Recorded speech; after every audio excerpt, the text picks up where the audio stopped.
मन मंदिरा गजर भक्तीचा.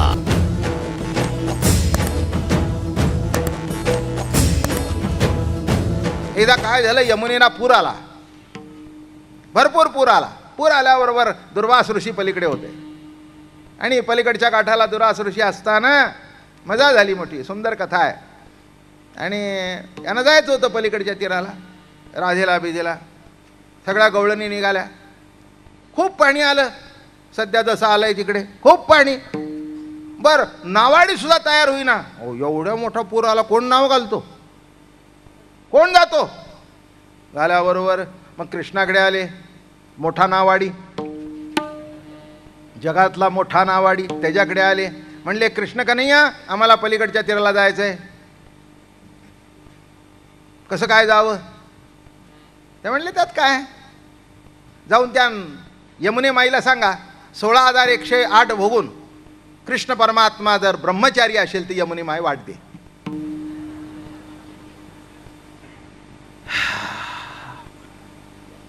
किती अवघड आहे नाही होय? काय कळलं तुम्हाला? 16,108 भोगून कृष्ण जर ब्रह्मचारी असेल तर यमुने माय वाढ दे. यांना काही ते खरं वाटलं नाही. तरी म्हणले, आता काय आपल्याला काय करायचं, मंत्र आहे ना. पुष्कळशा लोकांना मंत्राचा अर्थ कळतच नव्हता, त्यातला हा मंत्र. झालं, यमुनेच्या शेजारी गेले, तिथे हात जोडले. म्हणले, यमुने माय, कृष्णाकडून आलोय, त्याने तुला निरोप दिलाय 16,108 भोगून ब्रह्मचारी. अहो, ती बाई झाली की अशी, फटकन वाट करून दिली. लिहिणारे असं लिहितात, जसं पूर्वीच्या काळी बायका असं इथे हात लावला की असं भांग पडायचा. आता इकडून इकडे इथपर्यंत सरकले, आता कुठपर्यंत भांग. बरं झालं तुमचं तुम्हीच हसताय. विठ्ठला विठ्ठला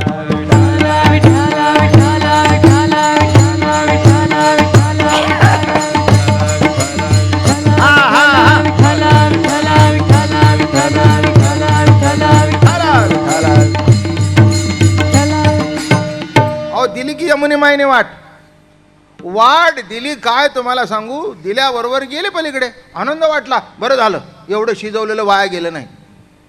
पुरणपोळी काय, अमकं काय, तमकं काय, असं पंचपक्वान्नाचं ताट केलेलं. आणि गेल्यावर का दुर्वासाला भरपूर जेवायला घातलं.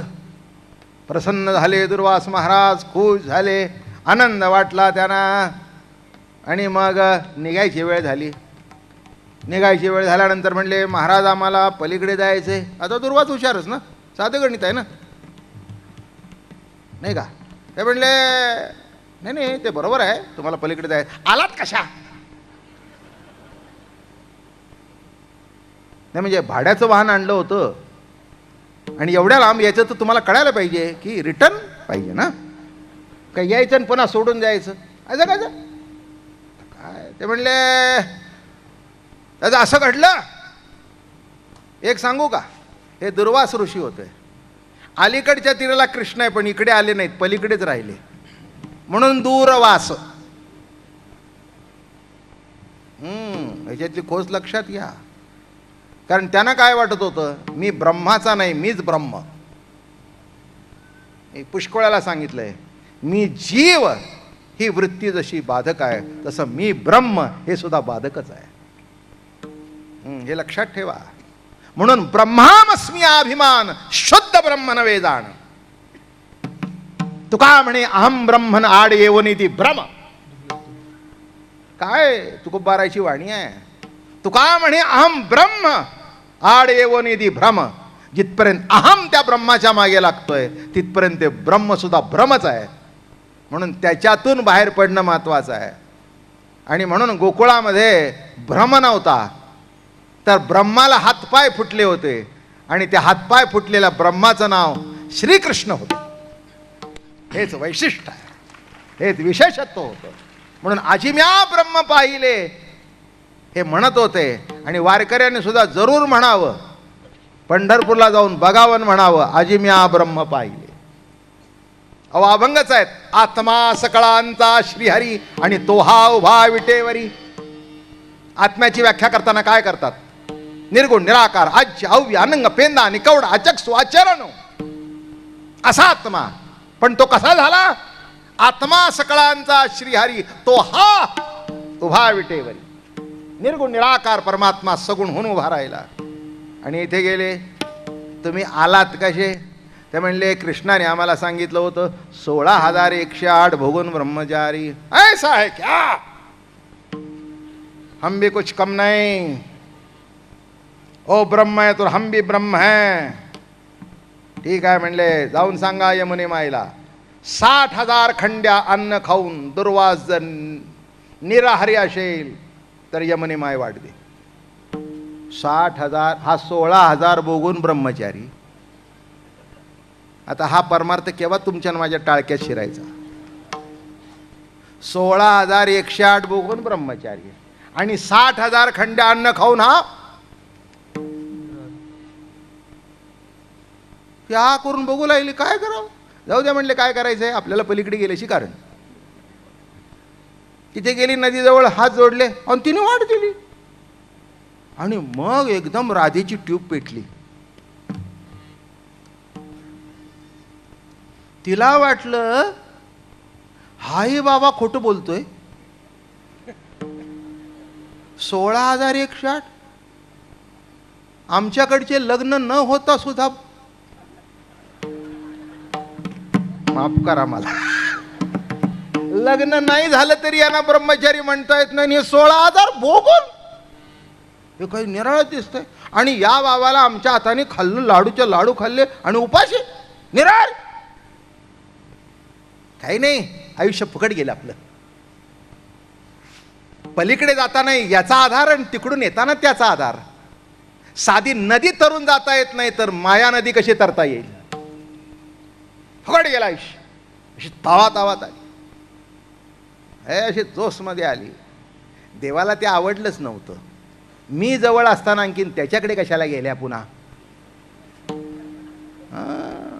काही जायचं होतं काय? गरज होती काय?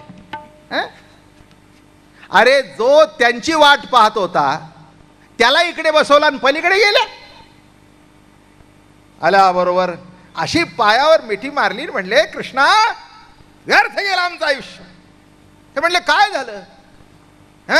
अरे आम्हाला तर काही डोक्यात शिरत नाही. तुझं चरित्र तर त्या चरित्राचा भाग आम्ही आहोत. तेव्हा तू गप्पा आमच्याशी मारू नकोस, पण त्याच्याबद्दल एक ओवी सांगतो म्हणजे तुमच्या डोक्यातलं निघून जाईल. म्या गोपिकासी काम केला की त्यांचा निशेष काम हरिला. विचार न करत्या बोला कृष्ण व्यभिचारीला मूर्ख म्हणती. ब्रह्मचारी शब्दाचा अर्थ सगळ्यात मी नटलेलो आहे. एक सांगू का? परका असेल तिथे भोग आहे, परका असेल तिथे व्यभिचार आहे. सर्व जर मीच नटलेलो आहे तर व्यभिचार तरी कुठे, भोग तरी कुठे? माझं म्हणणं कळलं का? सर्व तोच नटलेला होता. हे चष्म्याचं बॉक्स आहे, माझं मी जाताना घेऊन गेलो. काही चोरलं? पण तुम्ही जर घेऊन गेला, अर्थात मी चोरलं म्हणणार नाही, प्रसाद नेला म्हणेन. काय करायचं काय? माझं म्हणणं कळलं? माझं मी नेलं तर चोरलं नाही, पण तुमचं नेलं तर तसं सर्व रूपाने जर कृष्ण नटलेला आहे तर कुणी कुणाचा भोग घेतला? भोग भोगिता हो सरले समस्त. लक्षात ठेवा. मग कृष्ण म्हणाले, राधे एवढे रागू नकोस माझ्यावर. तू माझ्यासारखी ताकद आणि दुर्वासासारखी ताकद तुला देतो, पण ज्या दिवशी ती रिद्धी सिद्धी तुला मी देईन त्या दिवशी मी अंतरेन. अगं राधे काय सांगतेस? नदी दुभंगण्याची ताकद तुझ्यात एवढी ताकद आहे भक्तामध्ये की निर्गुण निराकार परमात्मा जो अद्वैतात होता तो द्वैतात आणला. त्याला दुभंगण्याची ताकद तुझ्यात आहे. नदीची कथा काय सांगतेस? सांग तुझं श्रेष्ठत्व तुला कळलं नाही की भक्ती सुखा लागी. ओवी सांगतो की भक्ती सुखा लागी आपण पेची दोही भागी वाटून यांगी सेवकांगे. एरा नाम मी ठेवी मग भदती ओज बरवी. एकाला मी एक होतो तो दोन झालो. कशा करता? भक्ती प्रेमाचा आनंद लुटण्याकरता. अगं राधे देवाला द्वैतात आणण्याची ताकद तुझ्यात आहे. ह्या नदीची काय कथा सांग, चाल देतो तुला. आता सांग, मी पाहिजे का तो मंत्र पाहिजे? राधा म्हणाली ते मंत्र नको, पण तू पाहिजेस. पुढचं कळलं का? मातेची खांदी बाळनेणे शिण. काय एवढा कृष्ण परमात्मा मिळाल्यानंतर कसला शिण? अन्न एक सांगतो, हे बघा, अन्न घेऊ नको. एक अजून पुष्कळ सांग. काय कीर्तन म्हणजे काय छोटंसं कीर्तन आहे काय?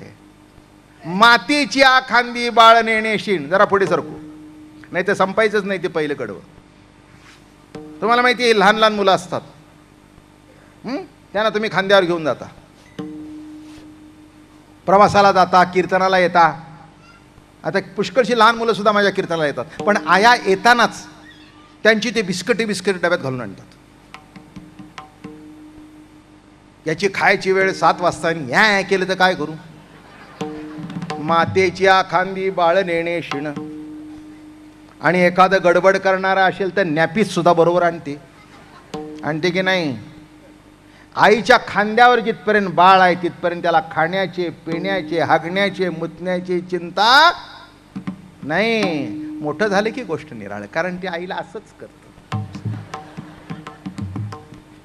म्हणून प्रत्येक बाईची एक इच्छा असते की नाही, मांडीवरचा खाली उतरूच नाही. मान्य, पण एक दिवस उतरल्याशिवाय राहणार नाही, तुमची उतरल्याशिवाय राहणार नाही. तेही उतरेल आणि तुमचीही उतरेल. मग तुम्ही म्हणाल, लहानपणी माझ्याशिवाय राहत नव्हता. रडा.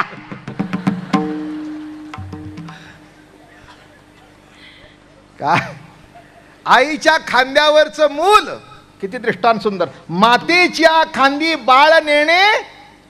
डबा वागवायचा का घ्यायचा का कपडे घ्यायचे, मुलं आपली ती सगळी त्याची काळजी, त्याचे कपडे, त्याचं खाणं, त्याचं पिणं, दुपारचं नाश्ता, जेवण, तीच काळजी करते. पण हे मोठ्या मुलांचं नाही, लहान मुलांचं. लाज वाटत नाही का? किती धावायचं? मी करून घे ना हाताला. हात नाही तोय तुला. मी ब्रह्म, हात नाही तोय तुला. मी ज्ञानी, हात नाही तोय तुला.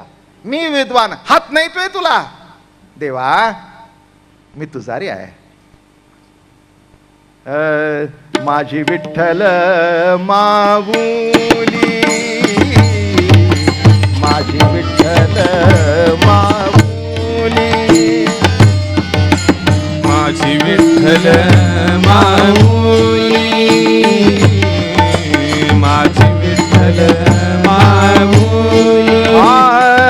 प्रेम पान्हा पानायली, प्रेम पान्हा पानायली, कुरवाळोनी लाविस्तनी, कुरवाळोनी लाविस्तनी. प्रेम पान्हा पानायली, प्रेम पान्हा पानायली, कुरवाळोनी लाविस्तनी, कुरवाळोनी लाविस्तनी. मन मंदिरा गजर भक्तीचा.